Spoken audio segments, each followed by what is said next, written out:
Walt Disney Animation Studios, along with the Walt Disney Company, was founded over a century ago in 1923, making it almost as old as your mom, and has created some of the most popular and highest box office grossing animated movies of all time, like The Lion King, Frozen, and Beauty and the Beast. And because it's been around for so long, I can't really go over all of its history, but I'll try my best. Disney is obviously widely known for popularizing animated musicals and princess movies. Due to having made over 60 films, their highs are as high as their lows are low. But generally, Disney has been relatively consistent with its emotional storytelling and high quality animation. Also, just to clarify, this video is about every Western motion pictures animation studio. That's just too long for the title. Hopefully that was clear from the thumbnail. Early Disney pioneered early 2D animation with hits like Steamboat Willie and eventually Snow White, which was the first ever full animated feature film and was a massive box office success. In the early days, Disney didn't exactly have the best reputation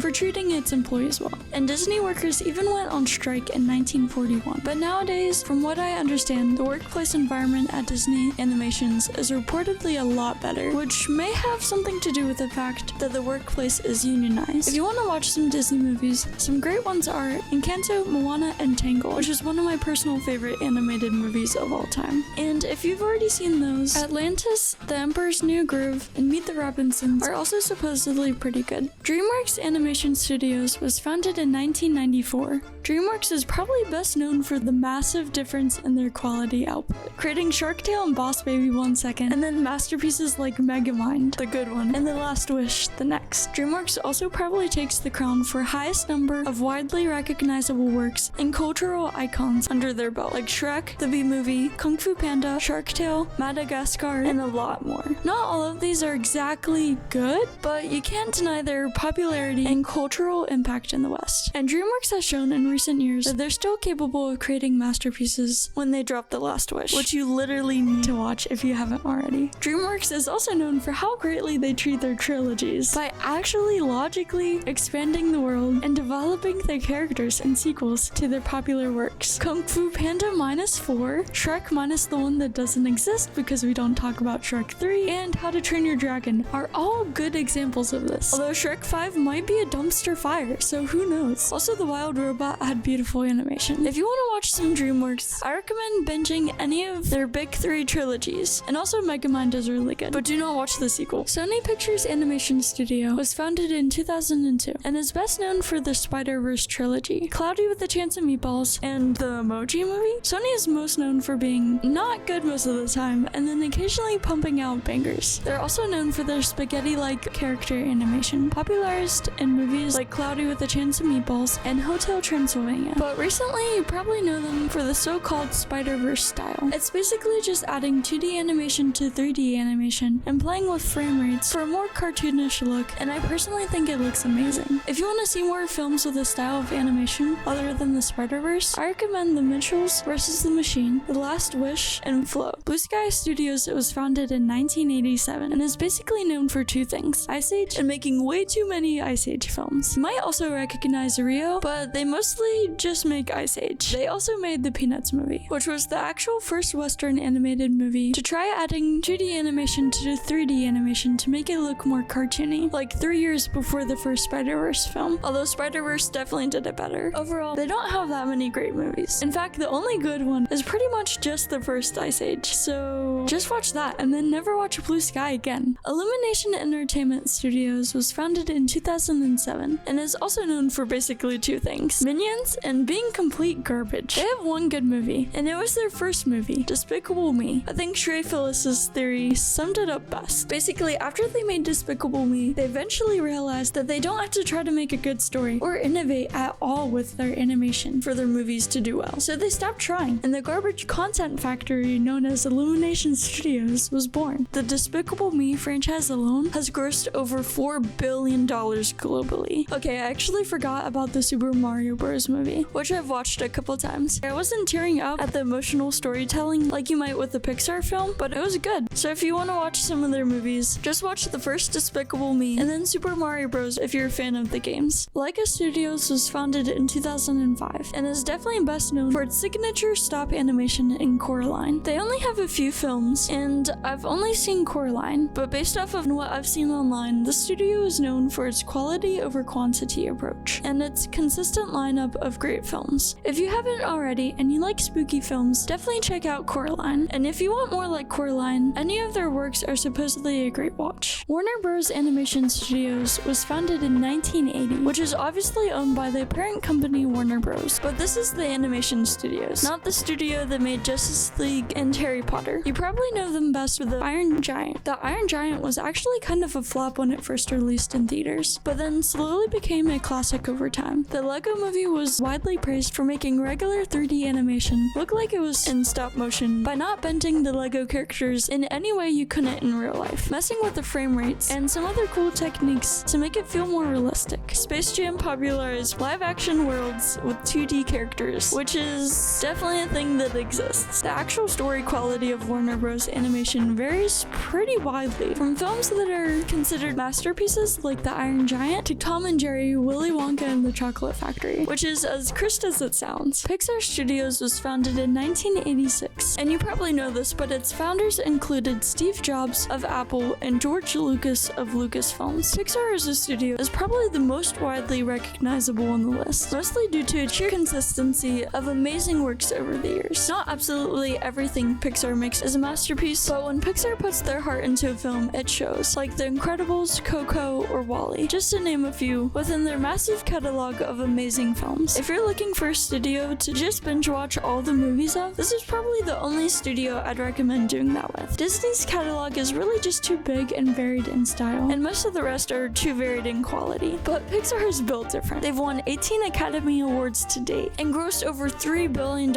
at the box office from the Toy Story movies alone. Toy Story is probably what Pixar is best known for, and the first Toy Story was the first ever film fully animated using computer-generated graphics, or CGI. Pixar has been on a bit of a downtrend recently in terms of quality, but they've shown recently with Inside Out 2 that they're still capable of greatness, and I'm hoping Pixar keeps making movies for a long time. Pixar is also supposedly a pretty nice place to work, having an 89% employee satisfaction rate. Pixar's dedication to quality has led to being able to create emotionally impactful stories time and time again, while also innovating the medium of 3D animation. If you want some Pixar films to watch, and you don't want to binge their entire catalog, my personal favorites are Coco, Inside Out, Soul, and Ratatouille. Also Monsters Inc. and WALL-E. Okay, they've just made too many masterpieces for me to decide. Just watch all of them. Paramount Animation Studios was founded in 2011. This one doesn't really have a big catalog and hasn't been around for long, but they basically are only known for making SpongeBob Sponge Out of Water, which was a decent box office success. Oh wait, they also actually made the SpongeBob movie, Sponge on the Run, and all of the Sonic movies. Yeah, I think that pretty much sums up the studio. Nickelodeon Animation Studios was founded in 1990. Nickelodeon is obviously mostly known for their cartoons like Avatar: The Last Airbender, SpongeBob, The Fairly OddParents, and a lot more. But this video is about animated movies, so they're best known for the SpongeBob SquarePants movie. They also co-produced Rango, which was received very well critically and commercially, and even won an Academy Award for Best Animated Feature. Aardman Animation Studios was founded in 1972 and is best known for their signature clay stop motion animation and creating Wallace and Gromit. They've won 4 Academy Awards, and Chicken Run is the highest grossing stop motion animated film ever. Their films are also known for mostly being comedies. This studio, again, doesn't have too many works under their belt, but the Wallace and Gromit films and Chicken Run are supposedly good watches. Universal Animation Studios was founded in 1990 and also has a pretty scarce catalog of films. Obviously, the parent company studio, Universal Studios, has made plenty of high box office grossing and recognizable films, but Universal Animation Studios is probably best known for the Curious George films. They also popularized direct-to-DVD sequels in the 90s that I'm weirdly nostalgic for, like Balto, The Land Before Time, and Charlotte's Web 2. Fox Animation Studios was founded in 1994 and basically has no works. It's best known for Anastasia and Titan AE, and that's already 2/3 of their catalog. Oh, and they didn't actually make the Fantastic Mr. Fox, but 20th Century Fox did produce it. I just like that movie and thought it was a better fit for the Fox icon than Anastasia. So actually, instead of watching these movies, just go watch that. Okay, Anastasia is supposedly pretty good. Studio Ghibli was founded in 1985 by Hayao Miyazaki, and while this isn't technically a Western motion pictures animation studio, you just can't ignore their cultural significance in the West. Spirited Away and The Boy and the Heron are the only only 2 anime movies to ever win Oscars, and the Academy Awards are based in the US. Also, this chubby rabbit is widely recognizable even in the West. Ghibli is known for their amazing 2D hand-drawn animation, with gorgeous hand-painted scenery and vibrant, magical worlds. Their movies have great characters as well, but Hayao Miyazaki's strengths definitely lie in world building. His ability to create completely fantastical worlds that feel alive and lived in is truly amazing, and like anything else, Ghibli is basically the Pixar of the East when it comes to animated movies, in terms of their consistency of extremely high quality works. If you want some Ghibli films to watch, some great ones are Spirited Away, My Neighbor Totoro, The Wind Rises, and Princess Mononoke, although most of their catalog is worth a watch. And lastly, Animal Logic Studios was founded in 1991 and is probably best known for Happy Feet, which won an Academy Award for Best Animated Feature, although they did apparently help in the creation of the Lego Movie as well. They also made Peter Rabbit, Leo, and the DC League of Super Pets. Yeah, that's pretty much it. Leave a like and subscribe if you enjoyed this video, and let me know in the comments if I got anything wrong.